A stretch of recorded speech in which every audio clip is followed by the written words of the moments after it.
Canada कोई हाथी नहीं है, पहली बात। इंडिया हाथी है, चाइना हाथी है, यूएसए हाथी है। कनाडा कोई हाथी नहीं है। $1.5 ट्रिलियन की टोटल इकोनॉमी है।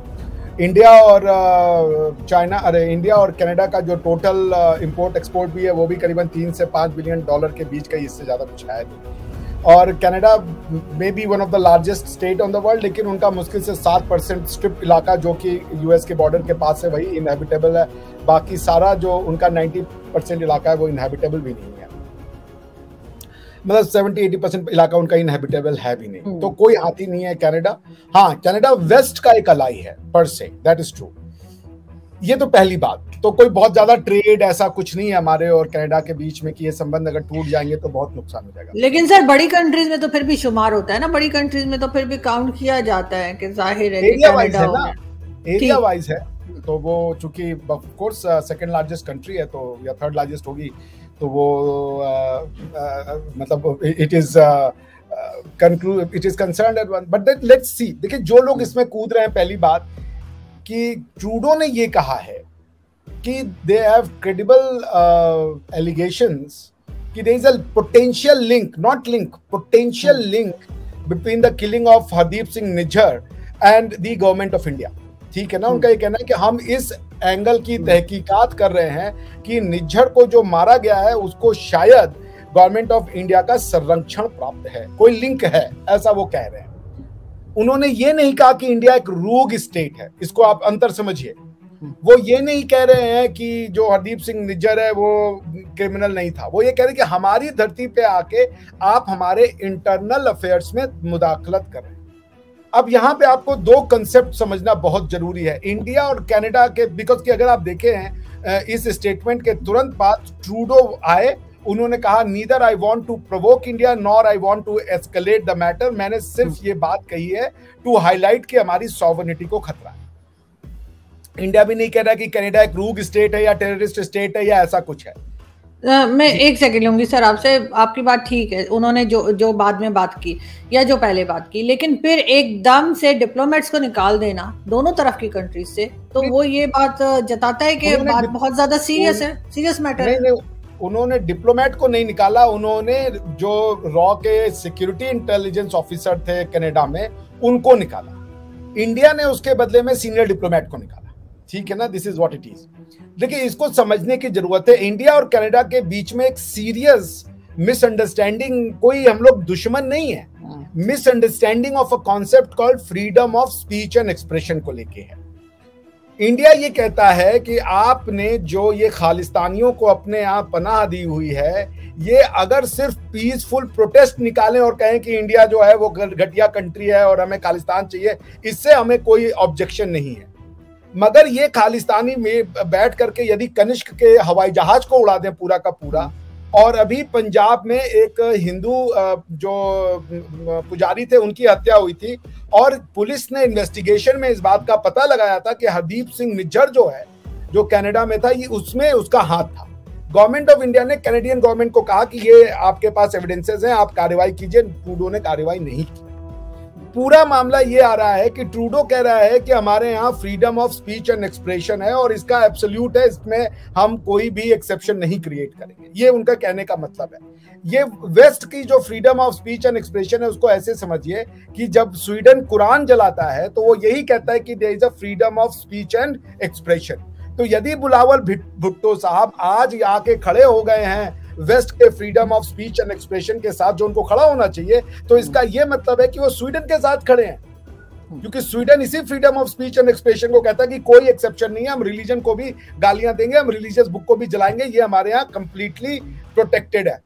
तो फिर वो जहां जहां पे वो अबाया बैन होता है और ये होता है फ्रांस में, स्वीडन में, इजिप्ट में, कहीं पर भी, फिर वो आवाज ना उठाएं, क्योंकि ये सब freedom of speech and expression के नाम पे किया जाता है। खैर एनीवेज, इसको आप समझे। देखिए, ये समझिए आरजू जी की freedom of speech and expression जो वेस्ट समझता है और जो हम समझते हैं, जमीन आसमान का अंतर है। Freedom of speech and expression है क्या, इसको आप समझिए। ठीक है, क्यों आया ये? वेस्ट में एक महोदय थे, उनका नाम था गैलीलियो। गैलीलियो साहब ने यह कह दिया था कि हमारी जो पृथ्वी है वो स्टैटिक नहीं है, वो सूरज के चारों ओर चक्कर लगाती है। That means the universe we live in is a heliocentric and not a geocentric. इतना कहने चर्च ने उनकी सारी स्टडी को जब्त कर लिया, उनका प्रोसिक्यूशन हो गया, उनको लिंच कर दिया, उनको होम हाउस अरेस्ट कर दिया गया था, पीटा गया सो अलग। उसके बाद एक महोदय आए चार्ल्स डार्विन, उन्होंने कहा कि इंसान का क्रिएशन नहीं हुआ है, इंसान का इवोल्यूशन हुआ है। अगर क्रिएशन है तभी गॉड है, इवोल्यूशन है तो गॉड ही नहीं है। आप समझ रही हैं, क्योंकि जो गॉड जिसको हम लोग को बताया गया है, या स्पेशली जो अब्राहमिक रिलीजन वाले हैं उनको तो बताया गया गॉड ने हमें ऐसा क्रिएट किया। चार्ल्स डार्विन आके कह रहा था नहीं नहीं नहीं नहीं, तो गलत है, हम तो पहले 4 पैर पे थे, फिर ये हमारे ये जो हाथ है ये पहले पैर थे, बाद में हाथ बन गए। लेकिन जो आदम अलैहिस्सलाम बनाया गया था उनको तो 2 हाथ और 2 पैर के साथ बनाया गया था। तो जो ये जो आपका इवोल्यूशन है वो क्रिएशन के साथ फिट नहीं बैठता, क्योंकि गॉड तभी तक गॉड है जब तक वो क्रिएटर है। यदि आपने क्रिएशन को ही डिनाई कर दिया तो गॉड ही खत्म हो गया। आप समझ रहे मेरी बात?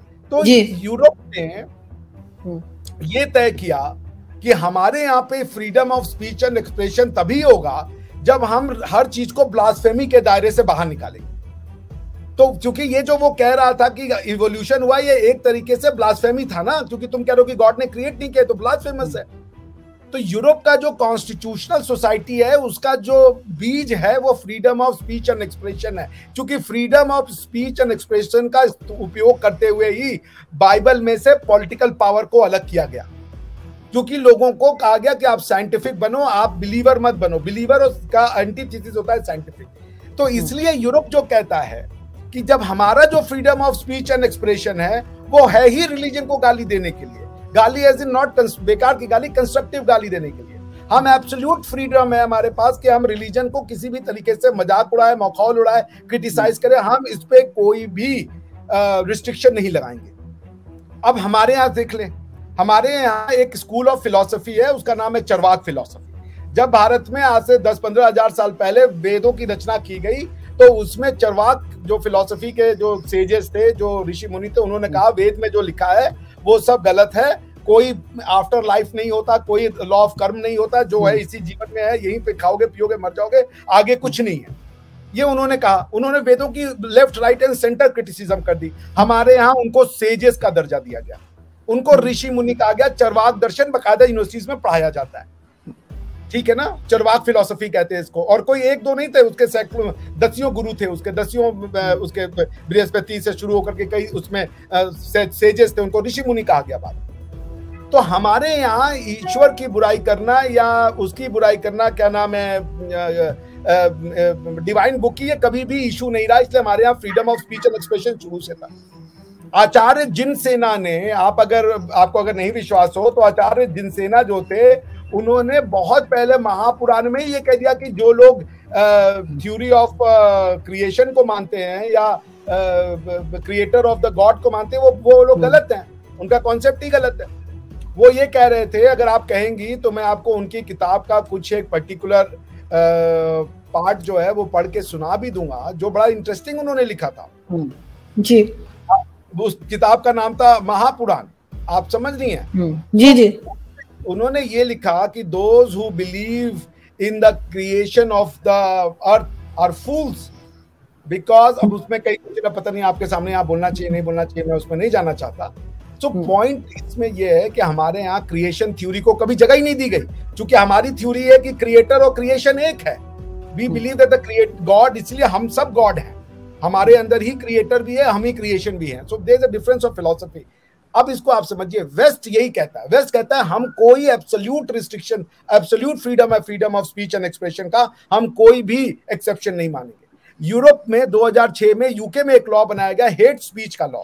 हेट स्पीच के लॉ में ये तक कहा गया कि आप अगर किसी के रेस पे, कलर पे, उसके नेशनैलिटी पे यदि कोई प्रोवोकिंग बातें करते हैं तो वो हेट स्पीच है। लेकिन रिलीजन पे नहीं रखा उन्होंने, यानी कि आप किसी के रिलीजन के अगेंस्ट में कुछ बात करेंगे तो उसको उन्होंने नहीं कहा कि ये हेट स्पीच के दायरे में आएगा।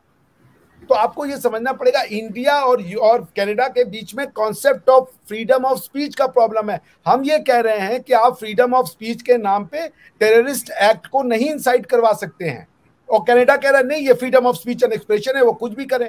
और इवन मैं आपको बताऊं, इवन वेस्ट में भी ये कनाडा के लिए कहा जा रहा है कि भाई आपको इसको देखना पड़ेगा, क्योंकि आप अभी कुछ दिन पहले खालिस्तानियों ने एक प्रोसेशन निकाला था, उसमें इंदिरा गांधी को गोली मारते हुए दिखाया था।